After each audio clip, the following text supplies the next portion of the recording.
मुनिं विश्वेशमिष्टतं वन्दे परिव्राट् चक्रवर्तिनं श्रीगुरुभ्यो नमः। हरिः ओम्। श्रियः पत्ते नित्या गणितगुणवाणिज्यविशदप्रभाजालोल्लासोपहत सकलावत्यतमसे जगज्जन्मस्थेम प्रलयरचनाशीलपपुषे नमो शेषाम्नाय स्मृतिहृदयदीप्ताय हरजे येन प्रादुरभावि भूमिवनजे विस्तारिगो सन्ततिः प्राबोधिश्रुतिपङ्कजं करुणया प्रकाशितत्वं परं ध्वान्तं ध्वंसमनादि साधुनिकरश्चाकारि सन्मार्गगः तेन व्यासदिवाकरेण सततम् अत्याजि मे मानसं व्याप्तिर्यस्य निजे निजे नमः सा पक्षे सपक्षे स्थितिः या वृत्तिश्च विपक्षतोऽथ विषजे शक्तिर्न वै बाधिते नैवास्ति प्रतिपक्षयुक्तिरतुलं शुद्धं प्रमाणं समे भूयात्तत्त्वविनिर्णयाय भगवान् आनन्दतीर्थो मुनिः भवति यदनुभावात् एडमूकोऽपि वाग्मी जडमतिरपि जन्तुर्जायते प्राज्ञमौलिः सकलवचनचेतो देवता भारती सा मम वचसि निधत्तां सन्निधिं मानसे च रमानिवासोचितवासभूमिः संन्यायरत्नावलिजन्मभूमिः वैराग्यभाग्यो मम पद्मनाभतीर्थामृताब्धिर्भवताद्विभूत्यै पदवाक्यप्रमाणज्ञान् प्रतिवादिमदच्छिदः श्रीमदक्षोभ्यतीर्थाख्यानुपतिष्ठे गुरून् मम श्रीमदानन्दतीर्थार्य सन्मनस्सरसि भुवि अनुव्याख्याननलिने चञ्चले कतिमे मनः न शब्दाब्धौ गाढाः न च निगमचर्चासु चतुराः न च न्याये प्रौढाः न च विदितवेद्यापि वयं परं श्रीमत्पूर्णप्रभतिगुरुकारुण्यसरणिं प्रपन्नामान्या स्मः किमपि च वदन्तोऽपि महताम् ॐ नारायणं निखिलपूर्णगुणैकदेहं निर्दोषमाप्यतममप्यखिलैः सुवाक्यैः अस्योद्भवादिदमशेषविशेषतोऽपि वन्द्यं सदा प्रियतमं मम सन्नमामि कुपिता हि फणच्छाया समीकृत्या परं सुखं सेवन्ते यत्पदं धीरास्तं भजे वल्लभं श्रियः। ಈಗ 59ನೇ ಸುಧಾಮೂಲ. ಅದರಲ್ಲಿ ಮೂಲದ ವಿಷಯ ನೋಡಿದೀವಿ, ವ್ಯಾಖ್ಯಾನದ ವಿಷಯ ನೋಡ್ಬೇಕು. ಅದರಲ್ಲಿ ಶೇಷವಾಕ್ಯಾರ್ಥ ಚಂದ್ರಿಕಾ ಟಿಪ್ಪಣಿ ಇದೆಯಲ್ಲ, ಅದನ್ನ ನೋಡೋಣ. ಶೇಷವಾಕ್ಯಾರ್ಥ ಚಂದ್ರಿಕಾ ಟಿಪ್ಪಣಿಯಲ್ಲಿ ಮೊದಲನೇ ವಾಕ್ಯ, ಯದ್ಯಪಿ ಅತ್ರ ದ್ರವ್ಯಮಾರ್ಜಯನ್ ಬ್ರಾಹ್ಮಣಃ ಯಾಜಯೇತ್ ಅಧ್ಯಾಪಯೇತ್ ಪ್ರತಿಗೃಹೀಯಾದ್ವಾ ಇತ್ಯಾದಿ ವಾಕ್ಯಾತ್. ಒಂದು ವಾಕ್ಯ ಇದೆಯಂತೆ, ಅವನು ದ್ರವ್ಯ ಸಂಪಾದನೆ ಮಾಡ್ಬೇಕು, ಅಂದ್ರೆ ದುಡಿಬೇಕು. ದುಡಿಲಿಕ್ಕೋಸ್ಕರ ಒಬ್ಬ ಬ್ರಾಹ್ಮಣ ಯಾಜಯೇತ್, ಇನ್ನೊಬ್ರಿಗೆ ಅದೇ ಪೌರೋಹಿತ್ಯ ಮಾಡಿಸ್ಬೇಕು. ಅವನ ಕರ್ತವ್ಯ ಅದು. ಕರ್ತವ್ಯಗಳಲ್ಲಿ ಬರುತ್ತೆ ಒಂದ ಪೌರೋಹಿತ್ಯ. ಅದು ಮೂರು ಮಾಡಿಸ್ಬೇಕು ಅಂತಾನು ಒಂದು ಚರ್ಚೆ ಇದೆ. ಆದ್ರೆ ವಾ ಅಂತ ಹೇಳ್ತಾರೆ ಇಲ್ಲಿ. ಅದರಿಂದ ಯಾವ್ದಾರೊಂದು ಒಂದಾ ಪೌರೋಹಿತ್ಯ ಮಾಡಿಸ್ಬೇಕು, ಒಂದಾ ಅಧ್ಯಾಪಕ ಪಾಠ ಮಾಡ್ಬೇಕು, ಒಂದ ಪ್ರತಿಗೃಹೀಯಾತ್ ದಾನ ತಗೊಳ್ಬೇಕು. ಮೂರು ವಾ ಇತ್ಯಾದಿ ವಾಕ್ಯಾತ್. ವಾ ಅಂತ ಹೇಳಿದ್ದಾರೆ. ವಸ್ತುತ ಷಟ್ಕರ್ಮ ನಿರತಃ ಅಂತ 6 ಕರ್ಮಗಳಲ್ಲಿ ನಿರತನಾಗಿರ್ಬೇಕು ಬ್ರಾಹ್ಮಣ ಅಂತ ಇದರಲ್ಲೇ ಇರುತ್ತೆ. ಒಟ್ಟು ಬ್ರಾಹ್ಮಣನ ಕರ್ತವ್ಯಗಳಲ್ಲಿ ಯಾಜಯೇತ್, ಅಧ್ಯಾಪಯೇತ್, ಪ್ರತಿಗೃಹೀಯಾತ್. ಪ್ರತಿಗ್ರಹಣ ಅಂದ್ರೆ ಸ್ವೀಕಾರ ಮಾಡೋದು ಅಂತ ಅರ್ಥ. ಅಂತೂ ಈ ಮೂರು ಏನಿದೆ, ಈ ಮೂರು ಕೆಲಸವನ್ನ ಬ್ರಾಹ್ಮಣ ಯಾಕೆ ಮಾಡ್ತಾನೆ? ದ್ರವ್ಯ ಮಾರ್ಜಯನ್, ದ್ರವ್ಯ ಸಂಪಾದನೆಗಾಗಿ ಮಾಡ್ತಾನೆ. ಹಾಗಾದ್ರೆ ಇವೆಲ್ಲ ವೇದ ವಾಕ್ಯಗಳನ್ನ ಗಮನಿಸಿದಾಗ, ಬೇರೆ ಕಡೆ ವಾಕ್ಯಗಳನ್ನ ಗಮನಿಸಿದಾಗ ಏನಕ್ ಬಂದಿದೆ ಅಂತ ಗೊತ್ತಾಯ್ತು. ದ್ರವ್ಯಾರ್ಜನೆಗೆ ಇವೆಲ್ಲ ಉಪಾಯ ಅಂತ ಗೊತ್ತಾಯ್ತು. ಸಂಪಾದನೆ ಮಾಡ್ಲಿಕ್ಕೆ ಇವೆಲ್ಲ ಒಂದು ಉಪಾಯ ಮಾರ್ಗ. ಯಾವಾಗ ಉಪಾಯವನ್ನ ಹೇಳಲಿಕ್ಕೆ ಹೊರಡ್ತೀವಿ ಆಗ ಅಪ್ರಾಪ್ತೇಚ ವಿಧೇಹ ಸಾಫಲ್ಯ. ಯಾವತ್ತು ವೇದವಾಕ್ಯ ಹೊರಡೋದು ಯಾವಾಗ ಗೊತ್ತಿಲ್ಲದೆ ಇರೋ ವಿಷಯವನ್ನ ತಿಳಿಸ್ಲಿಕ್ಕೆ ಹೋದ್ರೆ ಅದು ಸಾರ್ಥಕ. ಗೊತ್ತಿದ್ ವಿಷಯನೇ ಮತ್ತೆ ತಿಳಿಸ್ಲಿಕ್ಕೆ ಹೋದ್ರೆ, ಇದು ದ್ರವ್ಯೋಪಾರ್ಜನೆಗೆ ಇವೆಲ್ಲ ಇದೆ ಅಂತ ಮೊದಲೇ ಗೊತ್ತಿತ್ತು ಅಂತ ಇಟ್ಕೊಳ್ಳಿ, ಆಗ ಅದನ್ನ ತಿಳಿಸ್ಲಿಕ್ಕೆ ಮತ್ತೆ ಈ ವೇದವಾಕ್ಯ ಬೇಕಾಗಿಲ್ಲ. ಆದ್ರೆ ಅವನು ಗೊತ್ತಿಲ್ಲ ಇದೆಲ್ಲ ಉಪಾಯ ಅಂತ, ಅವ್ನಿಗೆ ಗೊತ್ತಿಲ್ಲ.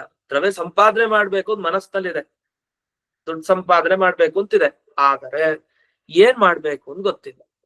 ಆಗ ಅವನಿಗೆ ತಿಳಿಸ್ಲಿಕ್ಕೋಸ್ಕರ ಇಲ್ಲಿ ಒಂದು 3 ಕರ್ಮಗಳ ಬಗ್ಗೆ ತಿಳಿಸಿದ್ರು. ಯಾಜಯೇತ್, ಅಧ್ಯಾಪಯೇತ್, ಪ್ರತಿಗೃಹೀಯಾತ್ ಅಂತ ಇಷ್ಟು ಬಂತು. ಪ್ರತಿಗ್ರಹಣ ಮಾಡೋದು, ಕೊಟ್ಟದ್ದನ್ನ ಸ್ವೀಕಾರ ಮಾಡೋದು ಅಂತ. ಅಂತೂ ಈ 3 ಕಾರ್ಯಗಳನ್ನೇನು ತೋರಿಸ್ಕೊಟ್ರು, ಇದೆಲ್ಲ ಗೊತ್ತಿಲ್ಲದೆ ಇರೋ ವಿಷಯ ಆದ್ರೆ ಸಫಲ, ಇಲ್ಲ ಅಂದ್ರೆ ವ್ಯರ್ಥ. ಅದಕ್ಕೆ ಒಂದು ಮಾತನ್ನ ಕೊಡ್ತಾರೆ. ಈಗ ಒಂದು ಪ್ರಸಿದ್ಧವಾದ ಮಾತಿದೆ, ಏನು? ಯಯೇವಂ ವಿದ್ವಾನ್ ಪೌರ್ಣಮಾಸೀಂ ಯಜತೆ ಅಂತ. ಒಬ್ಬ ಜ್ಞಾನಿ ಅವನು ಪೌರ್ಣಮಾಸಿ ಅಂದ್ರೆ ಪೂರ್ಣಿಮಾ ಕಾಲದಲ್ಲಿ, ಹುಣ್ಣಿಮೆ ಸಂದರ್ಭದಲ್ಲಿ ಅವನೊಂದು ಯಾಗ ಮಾಡ್ಬೇಕು. ಅದು ಗೊತ್ತೇ ಇದೆ, ಅದನ್ನೇನ್ ಬಾಯ್ಬಿಟ್ಟು ವೇದವಾಕ್ಯ ಹೇಳ್ಬೇಕಾಗಿಲ್ಲ. ಆದ್ರಿಂದ ಗೊತ್ತಿರೋ ವಿಷಯ ಹೇಳಿದಾಗ ಆ ವಾಕ್ಯದಿಂದ ಜ್ಞಾನ ನಮಗೆ ಬರುತ್ತೆ, ಇಲ್ಲ ಅಂತಿಲ್ಲ. ಆದ್ರೆ ವಿಧಾನ ಮಾಡೋದ್ರ ಉಪಯೋಗ ಇಲ್ಲ. ಅದನ್ನ ಹೇಳಿ ದೊಡ್ಡ ಹೊಸದಾಗಿ ಹೇಳೋದ್ರ ವಿಷಯ ಬೇಕಾಗಿಲ್ಲ, ಅದು ಹೊಸ ವಿಷಯ ಅಲ್ವಲ್ಲ. ಇದನ್ನ ಯಾಕೆ ಹೇಳ್ತಾರೆ ಅಂತ ನಮಗ್ ಮುಂದೆ ಅರ್ಥ ಆಗುತ್ತೆ. ಅಂತೂ ಯಯೇವಂ ವಿದ್ವಾನ್ ಪೂರ್ಣಮಾಸಿ ಮಿಜತೆ ಇತ್ಯಾದಾವ್ಯ ಪ್ರಸಿದ್ಧಾರ್ಥತೆಯ ವಿಧಿ ಶಕ್ತಿ ಪ್ರತಿಬಂಧಕತ್ವೇನ ಕೃಪ್ತ ಯತ್ಶಬ್ದ ಯೋಗಾಚ ಅಧ್ಯಾಪನ ವಿಧೇರೇವ ಅಸಂಭವ. ಈಗ ನೀವೇನ್ ಹೇಳಿದ್ರಿ, ಅಧ್ಯಯನವನ್ನ ತಿಳಿಸೋ ವಾಕ್ಯ ಯಾವುದು ಅಂತ ಪ್ರಶ್ನೆ ಬಂತು. ಅಂದ್ರೆ ಎಲ್ಲ ಸ್ವಸ್ವಶಾಖಾಧ್ಯಯನನೋ ಪೂರ್ತಿ ಶಾಖೆಗಳನ್ನೋ ವೇದ ಶಾಖೆಗಳನ್ನ ಓದ್ಬೇಕು ಅಂತ ಯಾವ ವಾಕ್ಯದಲ್ಲಿ ಹೇಳಿದ್ದಾರೆ? ಮಧ್ವಾಚಾರ್ಯರ ಮತ ಅಂತೂ ಸ್ವಾಧ್ಯಾಯೋಧ್ಯೇತವ್ಯ ಅನ್ನೋ ವಾಕ್ಯನೇ ಹೇಳುತ್ತೆ ಅಂತ. ಆದ್ರೆ ಮೀಮಾಂಸಕರು ಹೀಗೊಪ್ಪಲ್ಲ. ಅವ್ರೇನ್ ಒಪ್ತಾರೆ? ಅಧ್ಯಯನವನ್ನ ಸ್ವಾಧ್ಯಾಯೋಧ್ಯೇತವ್ಯ ಅನ್ನೋ ವಾಕ್ಯ ಹೇಳ್ತಾ ಇಲ್ಲ, ವಿಧಾನ ಮಾಡ್ತಾ ಇಲ್ಲ. ಹೊರತು ಯಾವ್ದು ಅಂದ್ರೆ ಅದಕ್ಕೆ ಅವ್ರು ಹೇಳಿದ್ರು ಅಧ್ಯಾಪನ ವಿಧಿ ಇದೆಯಲ್ಲ, ಅಂದ್ರೆ ಅಧ್ಯಾಪನ ಮಾಡ್ಬೇಕು ಅಂತ ಯಾವ ವಾಕ್ಯ ಸಿಗತ್ತೋ ವೇದದಲ್ಲಿ, ಅಲ್ಲೇ ಅಧ್ಯಯನವನ್ನು ತಗೊಳ್ಬೇಕು, ಅಲ್ಲಿ ಹೇಳಿರೋದು ಆ ವಿಷಯ ಅಂತ. ಅದನ್ನ ವಿಷಯ ಇಬ್ರು ಒಪ್ತಾರೆ. ಸ್ವಶಾಖಾಧ್ಯಯನ ಮಾಡ್ಬೇಕು, ನಿಜ, ಅಧ್ಯಯನ ಮಾಡ್ಲೇಬೇಕು, ಅದು ಕರ್ತವ್ಯ. ಆದ್ರೆ ಯಾವ ವಾಕ್ಯದಲ್ಲಿ ಅಧ್ಯಯನದ ಬಗ್ಗೆ ತಿಳಿಸಿದ್ದಾರೆ ಅನ್ನೋದ್ರಲ್ಲಿ ಜಗಳ, ವಿವಾದ. ಸರಿ, ಅಧ್ಯಾಪಯೀತ ಅಂತ ಬಂತಲ್ಲ, ತಮ್ಮ ಉಪನಯೀತ ತಮ್ಮ ಅಧ್ಯಾಪಯೀತ, ಅವನಿಗೆ ಉಪನಯನ ಸಂಸ್ಕಾರ ಕೊಡಿ, ಅವನಿಗೆ ಅಧ್ಯಾಪನ ಮಾಡಿ ಅಂತ ಬಂತು. ವಸ್ತುತಃ ಅಧ್ಯಾಪನ ಮಾಡಬೇಕು ಅಂತ ಹೊಸದಾಗಿ ಏನ್ ವಿಧಾನ ಮಾಡ್ತಾ ಇದ್ದೀರಿ? ಇದು ಗೊತ್ತೇ ಇದೆ ನಮ್ಗೆ, ಗೊತ್ತಿರೋ ವಿಷಯದ ವೇದವಾಕ್ಯ ಯಾಕೆ ಹೇಳ್ಬೇಕಾಗಿತ್ತು ಅಂತ ಈಗ ಪ್ರಶ್ನೆ ಮಾಡ್ತಾ ಇರೋದು. ಹಾಗಾದ್ರೆ ವೇದದಲ್ಲಿ ಒಂದು ವಿಷಯ ತಿಳಿಸ್ತಾರೆ ಅಂದ್ರೆ ಲೌಕಿಕವಾಗಿ ಅದು ಗೊತ್ತಿರಬಾರ್ದು. ಈಗ ಅಧ್ಯಾಪನ ಮಾಡಿದ್ರೆ, ಪೌರೋಹಿತ್ಯ ಮಾಡಿಸಿದ್ರೆ, ದಾನ ಇಸ್ಕೊಂಡ್ರೆ ಅವನಿಗೆ ದ್ರವ್ಯೋಪಾಯ ದ್ರವ್ಯಾರ್ಜನೆ ಆಗತ್ತೋ ಇಲ್ವೋ ಗೊತ್ತಿದೆ ವಿಷಯ. ಅದೊಂದು ವಾಕ್ಯನೂ ಇದೆ, ದ್ರವ್ಯ ಸಂಪಾದನೆ ಮಾಡ್ಬೇಕು ಅಂದ್ರೆ ಇಂಥ ವೃತ್ತಿನ ಹಿಡಬೇಕು. ಪೌರೋಹಿತ್ಯ ವೃತ್ತಿ, ಅಧ್ಯಾಪನ ವೃತ್ತಿ, ದಾನ ಸ್ವೀಕಾರ ವೃತ್ತಿ, ಇಷ್ಟನ್ನ ಸ್ವೀಕಾರ ಮಾಡಿದ್ರೆ ಅವನಿಗೆ ದ್ರವ್ಯ ಅರ್ಜನ ಉಪಾಯ ಅದು ಬ್ರಾಹ್ಮಣನಿಗೆ. ಅದಕ್ಕೆ ಇದು ದ್ರವ್ಯಾರ್ಜನೆ ಆಗೇ ಆಗತ್ತೆ ಅದರಲ್ಲಿ, ಇದು ಗೊತ್ತಿರೋ ವಿಷಯ. ಇದನ್ನು ಹೋಗ್ಬಿಟ್ಟು ತಮ್ಮ ಅಧ್ಯಾಪಯಿತ ಒಬ್ಬನಿಗೆ ಉಪನಯನ ಸಂಸ್ಕಾರ ಕೊಡ್ಬೇಕು, ಅದನ್ನ ಈ ಪೌರೋಹಿತ್ಯ ವೃತ್ತಿ ಮಾಡ್ಬೇಕು, ಆಮೇಲೆ ಅವನಿಗೆ ಪಾಠ ಮಾಡ್ಬೇಕು, ಆಮೇಲೆ ಅವ್ನು ಕೊಡೋ ದಕ್ಷಿಣೆ ನೀನ್ ಸ್ವೀಕಾರ ಮಾಡ್ಬೇಕು ಅಂತ ಹೇಳ್ದಂಗ ಆಯ್ತು ಆ ವಾಕ್ಯ ವೇದ ವಾಕ್ಯದಲ್ಲಿ. ಆದ್ರೆ ಈ ವಿಷಯ ಮೊದಲೇ ಗೊತ್ತಿದೆ ನಮಗೆ, ಗೊತ್ತಿರೋ ವಿಷಯದಲ್ಲಿ ಮತ್ತೆ ಯಾಕೆ ವೇದ ವಾಕ್ಯ ಹೇಳ್ಬೇಕಿದನ್ನ? ಆದ್ರಿಂದ ಅಧ್ಯಾಪನ ಹೇಳ್ತಾನೆ ಇಲ್ಲ ಆ ವಾಕ್ಯ ಅಂತ ಒಂದ್ ಪ್ರಶ್ನೆ ಬಂದ್ಬಿಡುತ್ತೆ. ಅವನೇನಂದ, ಮಧ್ವಾಚಾರ್ಯರು ಹೇಳೋ ವಾಕ್ಯದಲ್ಲಿ ಅಧ್ಯಯನದ ಬಗ್ಗೆ ತಿಳಿಸ್ಲಿಲ್ಲ ಅಂತ. ಸರಿ, ಹಾಗಾದ್ರೆ ಅಧ್ಯಯನವನ್ನು ತಿಳಿಸೋ ವಾಕ್ಯ ಯಾವುದು? ಅವನು ಅಧ್ಯಾಪನವನ್ನು ಹೇಳಲಿಕ್ಕೆ ಒಂದ್ ವಾಕ್ಯ ಇದೆ, ಅಲ್ಲಿ ಅಧ್ಯಯನದ ಬಗ್ಗೆ ತಿಳ್ಕೊಬೇಕು ಅಂತ. ನಾವ್ ಆಕ್ಷೇಪ, ಅಧ್ಯಾಪನ ಹೇಳ್ತಾರೆ ಅಂತಾನೆ ಹೇಳೋದೇ ತಪ್ಪು. ಯಾಕೆಂದ್ರೆ ಅಧ್ಯಾಪನ ಮಾಡ್ಬೇಕು ಅಂತ ಯಾಕೆ ಹೇಳ್ಬೇಕು ಆ ವಾಕ್ಯ? ಅದ್ ಮೊದಲೇ ಗೊತ್ತಿದೆ. ಗೊತ್ತಿರೋ ವಿಷಯದಲ್ಲಿ ವೇದ ವಾಕ್ಯಗಳು ಹೇಳಲ್ಲ, ಅದು ತಪ್ಪಾಗ್ಬಿಡುತ್ತೆ ಆಗ. ಯಾಕೆ? ಪುನರುಕ್ತಿ ಅಂತ, ಗೊತ್ತಿದ್ದನ್ನೇ ಹೇಳೋದು. ಅದರಿಂದ ಗೊತ್ತಿದ್ದನ್ನೇ ಹೇಳಿದ್ರೆ ಅದನ್ನ ಪುನರುಕ್ತಿ ದೋಷ, ಹೊಸದಾಗಿ ಹೇಳ್ದಾಗ ಆಗ್ಲಿಲ್ಲ. ಅದನ್ನ ವೇದಕ್ಕೊಂದು ಅಪೂರ್ವತೆ ಬರ್ಲಿಲ್ಲ. ಯಾವುದೇ ಬೇರೆ ಪ್ರಮಾಣಗಳಿಗೆ ಗೋಚರ ಆಗದಿರೋ ವಿಷಯವನ್ನ ಹೇಳಿದ್ರೆ ಅದಾಗ ಅಪೂರ್ವತೆ ಇದೆ, ಅದಂಥದ್ ಬರ್ಲೇ ಇಲ್ಲ. ಆದ್ರಿಂದ ಅಧ್ಯಯನವನ್ನ ಆ ಅಧ್ಯಾಪನದ ವಿಧಿಯಿಂದಲೂ ನೀವು ತಗೊಳ್ಳಿಕ್ ಬರಲ್ಲ. ಅಂದ್ರೆ ಯಾರ್ಯಾರು ಅಧ್ಯಯನನೇ ಮಾಡಿಲ್ವೋ ಅವನ್ ಹೇಗೆ ಅಧ್ಯಾಪನ ಮಾಡ್ತಾನೆ? ಹಾಗಾಗಿ ಅಧ್ಯಾಪನದ ಬಗ್ಗೆ ವೇದವಾಕ್ಯ ತಿಳಿಸಿದೆ ಅಂದ ಮೇಲೆ ಅಧ್ಯಯನವನ್ನು ತಗೊಳ್ಬೇಕು ಅಂತ ಈ ಅರ್ಥ ಬರಲ್ಲ. ಯಾಕೆ? ಅಧ್ಯಾಪನ ಅನ್ನೋದೇ ಸರಿ ಇಲ್ವಲ್ಲ. ಅಧ್ಯಾಪನ ಸರಿ ಇಲ್ಲ ಅಂದ್ರೆ ಅಧ್ಯಾಪನ ಮಾಡೋದ್ ಸರಿ ಇಲ್ಲ ಅಂತ ಅರ್ಥ ಅಲ್ಲ. ಅಧ್ಯಾಪನವನ್ನ ವೇದವಾಕ್ಯ ತಿಳಿಸ್ತಾ ಇದೆ ಅಂತ ಹೇಳಲಿಕ್ ಬರಲ್ಲ ಹೊಸದಾಗಿ. ಯಾಕೆ? ಆ ಅಧ್ಯಾಪನ ಅನ್ನೋದು ಬೇರೆ ವಾಕ್ಯದಿಂದ ಮಾಡ್ಬೇಕು ಅಂತ ಗೊತ್ತಾಗಿದೆ ನಮ್ಗೆ. ಹಾಗಾಗಿ ಇಷ್ಟು ಈ ರೀತಿ ಒಂದು ಪ್ರಶ್ನೆ ತಗೋತಾರೆ ಇದೇ ಶೇಷವಾಕ್ಯದ ಚಂದ್ರಿಕ ಟಿಪ್ಪಣಿಯಲ್ಲಿ. ಇದೊಂದು ಹೊಸ ಪ್ರಶ್ನೆ. ಇದಕ್ಕೆ ಉತ್ತರ ಕೊಡ್ತಾ ಹೀಗೆ ಹೇಳಿದ್ರು, ತಥಾಪಿ ಒಂದು ವಾಕ್ಯ ಇದೆ, ಏನಂತ? ಈ ಅಧ್ಯಾಪನ ಮಾಡೋನ್ಗೆ ಒಂದು ಯೋಗ್ಯತೆ ಸಿಗತ್ತೆ. ಅವನು ಪಾಠ ಮಾಡ್ತಾ ಇದ್ದ ಹಾಗೆ ಅವನ ಆಚಾರ್ಯ ಆಗ್ಬಿಡ್ತಾನೆ, ಆಚಾರ್ಯ ಪದವಿಗೆ ಬಂದ್ಬಿಡ್ತಾನೆ, ಆಚಾರ್ಯತ್ವ ಅವನಲ್ಲಿ ಬರುತ್ತೆ. ಇದೇ ಫಲ. ಇದನ್ನ ಹೇಳಲಿಕ್ಕೆ ಒಂದು ವಾಕ್ಯ ಸಿಗತ್ತೆ. ಈ ವಾಕ್ಯ ಸಿಕ್ಕಿದಾಗ ನಮಗೆ ಅರ್ಥ ಆಗುತ್ತೆ ಅಧ್ಯಾಪನ ವಿಧಿ ಮಾಡ್ಬೇಕು ವೇದ. ಯಾಕೆ ಅಧ್ಯಾಪನದ ಬಗ್ಗೆ ವೇದವಾಕ್ಯ ತಿಳಿಸ್ಬೇಕು ಅಂತ. ಏನು? ಉಪನೇಯತು ಯಶ್ ಶಿಷ್ಯಂ ವೇದಮಧ್ಯಾಪಯೇತ್ ದ್ವಿಜಃ ಸಕಲ್ಪಂ ಸರಹಸ್ಯಂಚ ತಮಾಚಾರ್ಯಂ ಪ್ರಚಕ್ಷತೆ ಅಂತ. ಯಾರನ್ನ ಆಚಾರ್ಯ ಅಂತ ಕರಿಬೇಕು ಅಂತ ಒಂದು ಪ್ರಶ್ನೆ ಬಂತು. ಅದಕ್ಕೆ ಒಂದ್ ವಾಕ್ಯದಲ್ಲಿ ತಿಳಿಸಿದ್ರು. ಉಪನೀಯತು ಯಶ್ ಶಿಷ್ಯಂ, ಒಬ್ಬ ಶಿಷ್ಯನನ್ನ ತನ್ನ ಬಳಿ ಕರ್ಕೊಂಡು ಯಾರು ವೇದವನ್ನ ಅಥವಾ ವೇದದ ಆಧಾರವನ್ನ ಇಟ್ಕೊಂಡಿರೋ ಶಾಸ್ತ್ರಗಳನ್ನ ಒಬ್ಬ ದ್ವಿಜ ಅಂದ್ರೆ ಉಪನಯನ ಸಂಸ್ಕಾರ ಹೊಂದಿದ ಒಬ್ಬ ಬ್ರಾಹ್ಮಣ ತಾನು ಪಾಠ ಮಾಡ್ತಾನೋ, ಅದು ಬರೀ ಅಷ್ಟೇ ಶಾಸ್ತ್ರ ಅಷ್ಟೇ ಅಲ್ಲ, ವೇದಾನುಕೂಲವಾದ ಶಾಸ್ತ್ರ ಪಾಠ ಅಷ್ಟೇ ಅಲ್ಲ, ಸಕಲ್ಪಂ ಸರಹಸ್ಯಂಚ, ಅದರಲ್ಲಿರೋ ಪ್ರಮೇಯ ಸೂಕ್ಷ್ಮ ರಹಸ್ಯವಾದ ವಿಷಯಗಳೇನೇನಿದೆ, ರಹಸ್ಯ ವಿಷಯಗಳು ಅಂದ್ರೆ ವೇದದ ಅರ್ಥವನ್ನ ತಿಳಿಸ್ಲಿಕ್ಕೆ ಬೇಕಾದ ಬ್ರಹ್ಮಸೂತ್ರ ಆಗ್ಬಹುದು, ಅಥವಾ ವೇದದ ಅರ್ಥವನ್ನ ತಿಳಿಸ್ಲಿಕ್ಕೆ ಬೇಕಾದ ಪುರಾಣಗಳಾಗ್ಬಹುದು, ಹೀಗೆ ಯಾವ್ದ್ಯಾವ್ದಿದೆ ಸಕಲ್ಪಂ, ಅದು ವೇದಾಂಗಗಳ ಜೊತೆಗೆ, ಆ ವೇದಾಂಗಗಳ ಜೊತೆಗೆ ರಹಸ್ಯವಾದ ಅಂದ್ರೆ ಉಪನಿಷತ್ ಮೊದಲಾದದ್ರ ಜೊತೆಗೆ ವೇದವನ್ನ ವೇದಾನುಕೂಲವಾದ ಶಾಸ್ತ್ರವನ್ನ ಯಾರು ಅಧ್ಯಾಪನ ಮಾಡ್ತಾನೋ ಅಂಥವನಿಗೆ ತಮ್ಮ ಆಚಾರ್ಯಂ ಪ್ರತ್ಯಕ್ಷತೆ, ಅವನಿಗೆ ಆಚಾರ್ಯತ್ವ ಪದವಿ ಬಂತು ಅಂತ. ಅಲ್ಲಿ ಉಪನೀಯತು ಯಶ್ ಶಿಷ್ಯಂ ಅಂದ್ರೆ ಉಪನಯನ ಸಂಸ್ಕಾರ ಅವನೇ ಕೊಟ್ಟಿರ್ಬೇಕು ಅಂತಾನು ಅರ್ಥ ಆಗತ್ತೆ, ಇಲ್ಲ ಅಂತಾನು ಏನ್ ತೊಂದರೆ ಇಲ್ಲ. ಯಾಕೆ ಉಪನಯನ ಅಂದ್ರೆ ಏನು, ತನ್ನ ಬಳಿ ಆ ಶಿಷ್ಯರನ್ನ ಕರ್ಕೊಂಡ್ ಬರೋ ಹಾಗಾಗ್ಬೇಕು. ಆ ಉಪನಯನ ಸಂಸ್ಕಾರ ಕೊಡೋನು ಪಾಠ ಹೇಳೋನು ಒಬ್ನೇನೂ ಆಗಿರ್ಬೋದು, ಬೇರೆನೂ ಆಗಿರ್ಬೋದು, ಅದ್ ಬೇರೆ ವಿಷಯ. ಅಂತೂ ಯಶ್ ಶಿಷ್ಯಂ ಉಪನೀಯ, ತನ್ನ ಹತ್ರ ಸೆಳೆದುಕೊಂಡು ತಾನು ಯಾರು ಪಾಠ ಮಾಡ್ತಾನೋ ಅವನ ಆಚಾರ್ಯಂ ಪ್ರಚಕ್ಷತೆ ಅಂತ ಇಷ್ಟಿದೆ. ಈ ವಾಕ್ಯದ ನಮ್ಗೆ ಏನ್ ಬೇಕಾಗಿರೋ ವಿಷಯ, ಶ್ಲೋಕಾರ್ಥ ಸರಿ ಚೆನ್ನಾಗಿದೆ, ಆದ್ರೆ ಇಲ್ಲೇನ್ ತಿಳಿಸ್ಕೊಟ್ರು, ಯಾರು ಪಾಠ ಮಾಡ್ತಾನೋ ಅಂದ್ರೆ ಅಧ್ಯಾಪನ ಮಾಡ್ತಾನೋ ಅವನಿಗೆ ಫಲ ಏನು, ಆಚಾರ್ಯತ್ವ ಲಾಭ ಅಷ್ಟೇ, ಇದು ಫಲ ಅಂತ ತಿಳಿಸುದು. ಇಷ್ಟ ಹೇಳಿದ್ಮೇಲೆ ಏನ್ ಗೊತ್ತಾಯ್ತು ನಮ್ಗೆ, ದ್ರವ್ಯಾರ್ಜನೆಗೋಸ್ಕರ ಅಧ್ಯಾಪನ ಮಾಡೋದಲ್ಲ, ದುಡ್ಡು ಸಂಪಾದನೆಗೆ ಅಧ್ಯಾಪನ ಅಲ್ವೇ ಅಲ್ಲ ಅಂತ ಗೊತ್ತಾಯ್ತು. ಹಾಗಾದ್ರೆ ಯಾಕೆ ಈ ವಾಕ್ಯದಲ್ಲಿ ಏನ್ ತಿಳಿಸಿದ್ದಾರೆ, ದುಡ್ಡು ಸಂಪಾದನೆಗೆ ಅಧ್ಯಾಪನ ಅಂತ ಹೇಳಿದಾರ? ಇಲ್ಲ, ಈ ವಾಕ್ಯದಲ್ಲಿ ಹೇಳಿದ್ದಿಷ್ಟೇ, ಆಚಾರ್ಯತ್ವ ಬರ್ಬೇಕು ಅವನಿಗೆ, ಆಚಾರ್ಯ ಪದವಿಗೆ ಹೋಗ್ಬೇಕು ಅಂದ್ರೆ ಅವನ ಅಧ್ಯಾಪನ ಮಾಡ್ಬೇಕಷ್ಟೇ. ಹಾಗಾಗಿ ಅಧ್ಯಾಪನ ಮಾಡಿದ ಮೇಲೆ ಅವನಿಗೆ ಆಚಾರ್ಯತ್ವ ಸಿಗತ್ತೆ. ಆ ಆಚಾರ್ಯ ಪದವಿ ಲಾಭಕ್ಕೋಸ್ಕರ ಅಧ್ಯಯನ ಅಷ್ಟೇ. ಹಾಗಾದ್ರೆ ತನ್ನಲ್ಲಿ ಆಚಾರ್ಯತ್ವ ಸಿದ್ಧ ಆಗ್ಬೇಕಲ್ಲ, ಅದಕ್ಕೋಸ್ಕರ ಅಧ್ಯಾಪನ ಅಷ್ಟೇ. ಅದನ್ನ ನೇದಂ ವಚನಂ ದ್ರವ್ಯ ಅರ್ಜನ ಅರ್ಥ ಪ್ರಾಪ್ತ ಅಧ್ಯಾಪನ ಅನುವಾದ ಪರಂ. ಹಾಗಾಗಿ ದ್ರವ್ಯಾರ್ಜನೆಗೋಸ್ಕರ ಅಧ್ಯಾಪನ ಮಾಡಿ ಅಂತ ಹಿಂದೆ ಒಂದ್ ವಾಕ್ಯ ಬಂತಲ್ಲ, ಆ ವಾಕ್ಯದ ವಿಷಯವನ್ನ ಇದು ಹೇಳ್ತಾ ಇಲ್ಲ, ಅದಕ್ಕೂ ಇದಕ್ಕೂ ಸಂಬಂಧವೇ ಇಲ್ಲ. ಈ ವಾಕ್ಯ ಹೇಳ್ತಾ ಇರೋದು ಆಚಾರ್ಯ ಪದವಿ ಲಾಭಕ್ಕೋಸ್ಕರ, ಹಿಂದಿನ ವಾಕ್ಯ ಬಂದಿದ್ದು ಅಧ್ಯಾಪನ ಮಾಡೋದು ದುಡ್ಡುಗೋಸ್ಕರ, ಅದು ದ್ರವ್ಯ ಸಂಪಾದನೆಗೋಸ್ಕರ. ಇಷ್ಟು ಬಂತು. ಅದು ದ್ರವ್ಯ ಅಂದ್ರೆ ಬರೀ ದುಡ್ಡು ಅಂತ ಏನಲ್ಲ, ಅದಕ್ಕೆ ದ್ರವ್ಯ ಅಂತ ಶಬ್ದ ಬಳಸ್ತಾರೆ. ಆ ದ್ರವ್ಯ ಅನ್ನೋದು ಅದು ಯಾವ ಅರ್ಥವನ್ನಾದ್ರೂ, ಸಂಪತ್ತು, ಗೋ ಸಂಪತ್ತನ್ನ ದ್ರವ್ಯ ಅಂತ ಕರಿಬಹುದು, ಪಶು ಸಂಪತ್ತು, ಇನ್ನು ಶಿಷ್ಯ ಸಂಪತ್ತು ಏನಾರಾಗ್ಬೋದು, ಅದೆಲ್ಲ ಫಲ ಇದೆ. ಅದಲ್ಲಿ ದ್ರವ್ಯ ಅನ್ನೋ ಶಬ್ದಕ್ಕೆ ಇದು ಸಂಪತ್ತು ಅಂದ್ರೆ ಅದು ದುಡ್ಡು ಅಂತ ತಗೊಂಡು ಅರ್ಥೈಸ್ತಾರೆ. ಇಲ್ಲಾಂದ್ರೆ ಅಲ್ಲೇ ಈ ಅರ್ಥನೂ ಬಂದ್ಬಿಡತ್ತೆ. ಯಾಕೆ ಆಚಾರ್ಯತ್ವ ಅನ್ನೋದು ಅಲ್ಲಿ ಸೇರ್ಕೊಂಡಿದೆ ವಸ್ತುತ ದ್ರವ್ಯ ಆರ್ಜಯನ್ ಅನ್ನೋದು. ಅಂತೂ ಇರ್ಲಿ, ಒಂದು ವಾಕ್ಯ ಅಧ್ಯಾಪನ ಮಾಡೋದು ಯಾಕೆ, ದ್ರವ್ಯಾರ್ಜನೆಗೋಸ್ಕರ ಅಂತ. ಇನ್ನೊಂದು ವೇದ ವಾಕ್ಯ ಹೇಳ್ತಾ ಇರೋದು ಯಾಕೆ ಅಧ್ಯಾಪನ ಅಂದ್ರೆ ಇಷ್ಟೇ ಉದ್ದೇಶ, ಆಚಾರ್ಯತ್ವ ಲಾಭಾರ್ಥ ಅಂತ ಇಷ್ಟು ಬಂತು. ಹಾಗಾದ್ರೆ ಏನಾಯ್ತು, ಅಧ್ಯಾಪನವನ್ನ ಮಾಡೋದ್ರ ಉದ್ದೇಶ ಬೇರೆ ಬೇರೆ ಇದೆ. ಆದ್ರಿಂದ ಏನಾಯ್ತು, ಇತಿ ಯುಕ್ತಂ ಅಧ್ಯಯನಸ್ಯ ತದ್ವಿಧಿ ಪ್ರಯುಕ್ತತ್ವ. ಹಾಗಾಗಿ ಪ್ರಾಭಾಕರ ಮತದವನು ಹೇಳಿದ್ ಸರಿ ಇದೆ, ಮಧ್ವಾಚಾರ್ಯರ ಪೂರ್ವ ಪಕ್ಷಿ ಏನಿದ್ದಾನೆ ಅವ್ನು ಸರಿ ಇದ್ದಾನೆ ಅಂತ ಆಯ್ತು. ಯಾಕೆ, ಅವನೇನು ಹೇಳ್ದ, ವೇದದಲ್ಲಿ ಅಧ್ಯಾಪನದ ಬಗ್ಗೆ ಹೇಳಿದ್ದಾರೆ. ಯಾಕೆ ಹೇಳಿದ್ದಾರೆ ಅಂದ್ರೆ ಅವನು ದ್ರವ್ಯಾರ್ಜನೆ ಮಾಡ್ಲಿಕ್ಕೋಸ್ಕರ ಅಧ್ಯಾಪನ ಮಾಡಿ ಅಂತ ಅವನು ಹೇಳ್ತಾ ಇಲ್ಲ, ಆ ವೇದವಾಕ್ಯ ಇಟ್ಕೊಂಡು. ಪ್ರಾಭಾಕರ ಮೀಮಾಂಸಕ ಅವನೇನು ಹೇಳಿತ್ತು, ತಮ್ಮ ಅಷ್ಟವರ್ಷಂ ಬ್ರಾಹ್ಮಣ ಉಪನಯಿತ ತಮ್ಮ ಅಧ್ಯಾಪಯಿತ, ಅಷ್ಟವರ್ಷ ಬ್ರಾಹ್ಮಣನಿಗೆ ಉಪನಯನ ಸಂಸ್ಕಾರ ಕೊಡ್ಬೇಕು, ಅಧ್ಯಾಪನ ಮಾಡ್ಬೇಕು, ಇಷ್ಟ ಹೇಳಿದ್ದವನು. ಅಲ್ಲೇ ಅವರು ದ್ರವ್ಯಾರ್ಜನೆಗೋಸ್ಕರ ಅಧ್ಯಾಪನ ಮಾಡಿ ಅಂತೆಲ್ಲ ಹೇಳಿಲ್ಲ, ವೇದವಾಕ್ಯ ಉದಾಹರಣೆ ಕೊಟ್ಟ ಅಷ್ಟೇ. ಅದರಿಂದ ಏನ್ ಗೊತ್ತಾಯ್ತು, ಆಚಾರ್ಯ ಪದವಿ ಲಾಭಕ್ಕೋಸ್ಕರ ಅಷ್ಟೇ. ಅದರಿಂದ ತಪ್ಪಿಲ್ಲ, ನಮಗ್ ಗೊತ್ತಿಲ್ವಲ್ಲ. ಅಧ್ಯಾಪನ ಮಾಡಿದ್ರೆ ಹೀಗೊಂದು ಆಚಾರ್ಯತ್ವ, ಆಚಾರ್ಯ ಪದವಿ ಲಾಭ ಗೊತ್ತಿಲ್ಲ. ಆ ಗೊತ್ತಿಲ್ಲದಿರೋ ವಿಷಯವನ್ನ ಹೇಳಲಿಕ್ಕೆ ಇದೊಂದು ವಾಕ್ಯ ಹೊರಟಿದೆಯಲ್ವಾ ಅಂತ.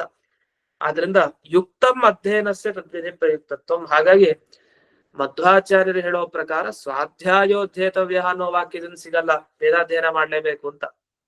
ಯಾವ ವಾಕ್ಯದಿಂದ ಸಿಗತ್ತೆ ಅಂದ್ರೆ ಅಧ್ಯಾಪನ ಮಾಡಬೇಕು ಅಂತ ಹೇಳೋ ವಾಕ್ಯದಿಂದ ಅಧ್ಯಯನ ಮಾಡಬೇಕು ಅಂತ ಗೊತ್ತಾಗುತ್ತೆ ಅಂತ ಇದು ಪ್ರಾಭಾಕರದ ಒಟ್ಟು ಆಕ್ಷೇಪದ ಸಾರ. ಈ ವಿಷಯ ನಮಗೆ ನೇರವಾಗಿ ಸುಧಾ ಪಂಕ್ತಿಗಳಲ್ಲಿ ಸಿಗಲ್ಲ. ಅದನ್ನ ಒಂದು ಪ್ರಶ್ನೆ ಮಾಡಿಕೊಂಡು ಅದಕ್ಕೆ ಉತ್ತರ ಕೊಡ್ತಾರೆ. ಇದು ಶೇಷವಾಕ್ಯಾರ್ಥ ಸಂಹಿತಾದಲ್ಲಿ ಬಂದ ಸ್ವಾರಸ್ಯ. ಎಲ್ಲ ಜಯತೀರ್ಥರ ಪಂಕ್ತಿಗಳಲ್ಲೇ ಇದೆ. ಅವರ ಒಂದೊಂದು ಮಾತಿನಲ್ಲೂ ಎಲ್ಲಾ ವಿಷಯಗಳು ಇದೆಲ್ಲ ಸೇರ್ಕೊಂಡಿದೆ.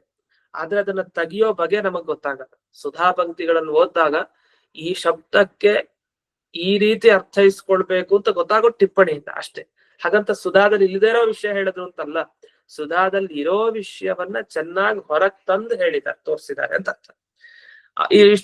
ಇಷ್ಟಾಗಿ ಅದೇನಾಯ್ತು, ಸ್ವಾಧ್ಯಾಯೋಧೇತವ್ಯ ಅನ್ನೋ ಆಚಾರ್ಯದ ಉದಾಹರಣೆ ಕೊಟ್ಟ ವಾಕ್ಯ ವೇದಾಧ್ಯಯನ ಮಾಡ್ಲೇಬೇಕು ಅಂದಕ್ಕೆ ಪ್ರಮಾಣ ಅಲ್ಲ, ಅದಲ್ಲ, ಬೇರೆದು ಗೊತ್ತಾಯ್ತು. ಅದಕ್ಕೇನು ಹೇಳ್ತಾರೆ, ಇಲ್ಲ ಇದನ್ನ ನಾವು ವ್ಯತ್ಯಾಸದಿಂದ ಖಂಡನೆ ಮಾಡ್ತೀವಿ. ನಿತ್ಯ ಕರ್ಮ ನೈಮಿತ್ತಿಕ ಕರ್ಮ ಅಂತ ಎರಡಿರುತ್ತೆ. ನಿತ್ಯ ಕರ್ಮ ನಮಗ್ ಗೊತ್ತು, ಪ್ರತಿನಿತ್ಯ ಮಾಡೋ ಸಂಧ್ಯಾ ವಂದನೆ, ದೇವರ ಪೂಜೆ ನಿತ್ಯ ಕರ್ಮ. ನೈಮಿತ್ತಿಕ ಅಂದ್ರೆ ಶ್ರಾದ್ದ, ನಿಮಿತ್ತ ಬಂದಾಗ ಮಾಡುವಂತ ಕರ್ಮ, ಶ್ರಾದ್ದಾದಿ ಕರ್ಮಗಳು. ಬರೀ ಶ್ರಾದ್ದ ಅಷ್ಟೇ ಅಲ್ಲ, ಇನ್ ಯಾವ್ದೇ ಒಂದು ಕರ್ಮ ಆಗ್ಬೋದು ಬೇರೆದು. ಅಂತೂ ನಿತ್ಯ ಕರ್ಮ ನೈಮಿತ್ತಿಕ ಕರ್ಮ ಅಂತ ಎರಡು. ಇಲ್ಲಿ ಅಧ್ಯಯನ ಅಧ್ಯಾಪನ ಎರಡು ಬಂತಲ್ಲ, ಅಧ್ಯಯನ ಮಾಡೋದು ಅಧ್ಯಾಪನ ಮಾಡೋದು. ಇದ್ರಲ್ಲಿ ನಿತ್ಯ ಕರ್ಮ ನೈಮಿತ್ತಿಕ ಕರ್ಮ ಯಾವುದು ಅಂತ. ನಿತ್ಯ ಕರ್ಮ ಅಧ್ಯಯನ ಮಾಡ್ತಾ ಇರ್ಬೇಕು ಯಾವಾಗ, ಅದು ನಿತ್ಯ ಕರ್ಮ. ಅದಕ್ಕೆ ಯಾವ್ದೋ ಒಂದು ಟೈಮ್ ಬಂದಾಗ ಮಾತ್ರ ಓದ್ಬೇಕು ಅಂತಿಲ್ಲ, ಅವ್ನು ಗುರುಕುಲದಲ್ಲಿ ಇದ್ದಾಗ ಮಾತ್ರ ಓದ್ಬೇಕು ಅಂತಿಲ್ಲ, ಗುರುಕುಲ ಮುಗಿಸಿದ್ರು ಓದ್ಬೇಕು, ಯಾವಾಗ್ಲೂ ಓದ್ತಾ ಇರ್ಬೇಕು, ಅದು ನಿತ್ಯ ಕರ್ಮ. ಅದೇನಂದ್ರೆ ಒಂದು ಮಾತಿದೆ, ಬ್ರಾಹ್ಮಣೇನ ನಿಷ್ಕಾರಣ ಷಡಂಗೋ ವೇದ ಅಧ್ಯೇಯ ಜ್ಞೇಯಶ್ಚ. ಬ್ರಾಹ್ಮಣ ಫಲಾಪೇಕ್ಷೆ ಇಟ್ಕೊಳ್ದೆ ನಂಗೆ ಏನ್ ಸಿಗತ್ತೆ ಅಂತ ಅವ್ನು ನೋಡ್ಲೇಬಾರ್ದಂತೆ, ನೋಡ್ದೇನೆ ತನ್ನ ಕರ್ತವ್ಯ, ಬ್ರಾಹ್ಮಣನಾಗಿ ಹುಟ್ಟಿದಾನೆ ಅವನ ಕರ್ತವ್ಯ ಅಷ್ಟೇ. ಅವನು ವೇದಾಧ್ಯಯನ ಮಾಡ್ಬೇಕು, ವೇದಕ್ಕೆ ಅಂಗವಾದ ಷಡಂಗಗಳು ಅಂದ್ರೆ ಎಂತ ಪ್ರಸಿದ್ಧಿ ಏನಿದೆ ಆ ಷಡಂಗಗಳ ಅಧ್ಯಯನ ಮಾಡ್ಬೇಕು, ಅದು ಕರ್ತವ್ಯ ಅವನದಷ್ಟೇ, ಮಾಡ್ಬೇಕಷ್ಟೇ. ಅದಕ್ಕೆ ಫಲಾಪೇಕ್ಷೆ ನಿಷ್ಕಾರಣ ಅಂತ ಹೇಳ್ತಾರೆ. ಅದಕ್ಕೆ ಕಾರಣದ ಅಪೇಕ್ಷೆ ಇಟ್ಕೊಳ್ಳೋಂಗಿಲ್ಲ, ಫಲದ ಅಪೇಕ್ಷೆ. ಈ ಕಾರಣದಿಂದ ಅಧ್ಯಯನ ಮಾಡ್ಬೇಕು, ಅಯ್ಯೋ ಜ್ಯೋತಿಷಾಸ್ತ್ರ ಈ ಕಾರಣದಿಂದ ಓದ್ಬೇಕು, ಇಲ್ಲ, ಅದೇನು ಕರ್ತವ್ಯ, ಓದ್ಬೇಕು. ವ್ಯಾಕರಣ ಓದ್ಬೇಕು, ಕಲ್ಪಸೂತ್ರ ಓದ್ಬೇಕು, ಛಂದಶಾಸ್ತ್ರ ಓದ್ಬೇಕು, ಅದು ವೇದಾಂಗ ಓದ್ಲೇಬೇಕು. ಈ ತರ ಎಲ್ಲ ಇದೆ. ಇದನ್ನ ಯಾರು ಉದಾಹರಣೆ ಕೊಟ್ಟಿದ್ದು? ಈ ವಾಕ್ಯ ಯಾರು ಉದಾಹರಣೆ ಕೊಟ್ಟಿರೋದಕ್ಕಿಂತ ಈ ವಾಕ್ಯ ಇದೆ. ಇದನ್ನ ಪತಂಜಲಿ ಋಷಿಗಳು ತಮ್ಮ ಮಹಾಭಾಷ್ಯ ಗ್ರಂಥದಲ್ಲಿ ಉದಾಹರಣೆ ಕೊಡ್ತಾರೆ.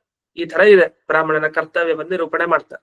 ಹಾಗೆ ಇಲ್ಲಿ ಸುಧಾದಲ್ಲಿ ಉತ್ತರ ಕೊಡ್ತಾ ಏನ್ ಉತ್ತರ ಕೊಟ್ರು ಅಂದ್ರೆ ನಿತ್ಯ ಕರ್ಮ ನೈಮಿತ್ತಿಕ ಕರ್ಮ ಅಂತ ಎರಡು ವಿಭಾಗ ಮಾಡ್ಕೊಂಡು, ಇದರಿಂದ ಏನ್ ಉತ್ತರ ಕೊಟ್ಟ ಹಾಗಾಯ್ತು ಅನ್ನೋದಕ್ಕಿಂತ ಒಂದು ಪ್ರಶ್ನೆಯನ್ನ ಮಧ್ಯಕ್ಕೆ ಮಾಡ್ಕೊಡ್ತಾರೆ.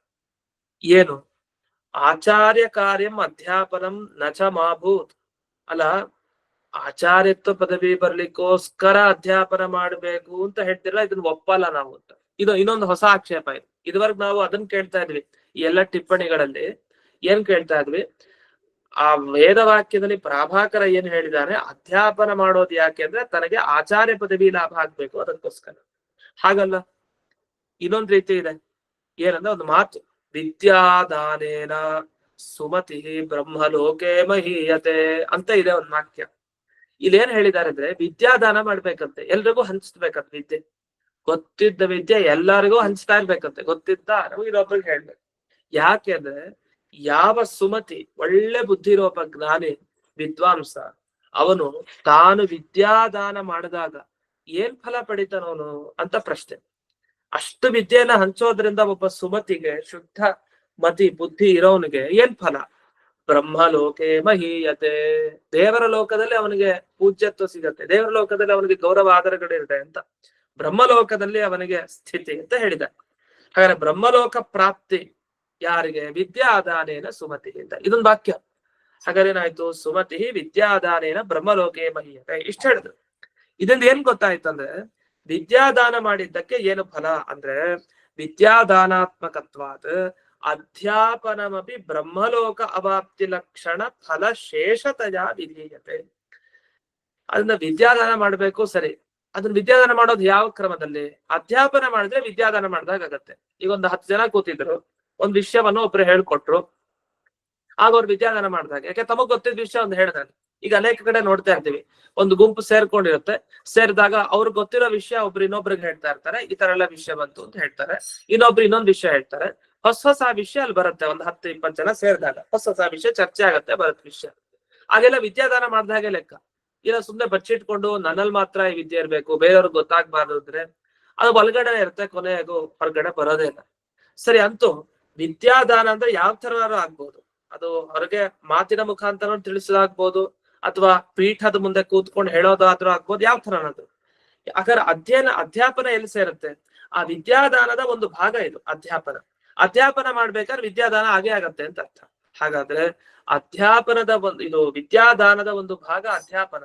ಅಧ್ಯಾಪನದ ಫಲ ಏನು ಅಂದ್ರೆ ಬ್ರಹ್ಮಲೋಕ ಅವಾಪ್ತಿ, ಇದೇ ಫಲ ಅಂತ ಇಷ್ಟು ಬಂತು. ಸರಿ, ಇದನ್ನ ಯಾಕೆ ಹೇಳ್ತಾ ಇದಾರೆ ಇದುವರೆಗೆ ಅಂದ್ರೆ, ನೀವು ಅಧ್ಯಾಪನಕ್ಕೆ ಏನ್ ಫಲ ಅಂತ ಪ್ರಶ್ನೆ ಕೇಳಿದ್ರಿ. ಅಧ್ಯಾಪನ ಮಾಡೋದು ದುಡ್ಡಿಗೋಸ್ಕರಣ, ದ್ರವ್ಯ ಸಂಪಾದನೆಗ? ಇಲ್ಲ, ಅದು ಬೇರೆ, ಹೇಳೋ ವಾಕ್ಯ ಬೇರೆ ಇದೆ. ಅದು ಇದೆ, ಇಲ್ಲ ಅಂತಿಲ್ಲ, ಅದು ಒಂದು. ಎರಡನೇದು, ಅಧ್ಯಾಪನ ಯಾಕೆ ಮಾಡಿದ್ದು? ಆಚಾರ್ಯ ಪದವಿ ಲಾಭಕ್ಕೋಸ್ಕರ ಅಂತ. ಅಯ್ಯೋ, ಆಚಾರ್ಯತ್ವ ಬರ್ಲಿ ಅಂತಾನು ಏನು ಅಧ್ಯಾಪನ ಮಾಡಿದ್ದಲ್ಲ. ಮತ್ತಿನ್ಯಾಕೆ ಅಧ್ಯಾಪನ?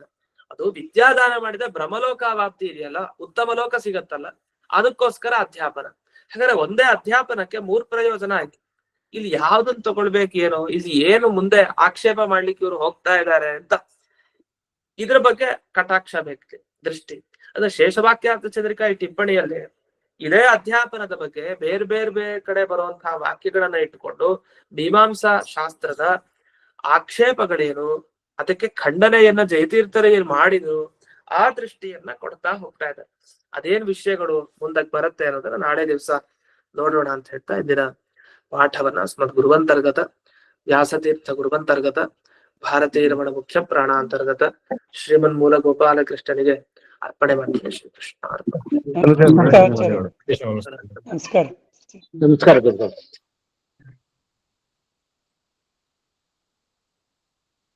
ನಮಸ್ಕಾರ ಆಚಾರ್ಯ. ನಮಸ್ಕಾರ ಆಚಾರ್ಯ.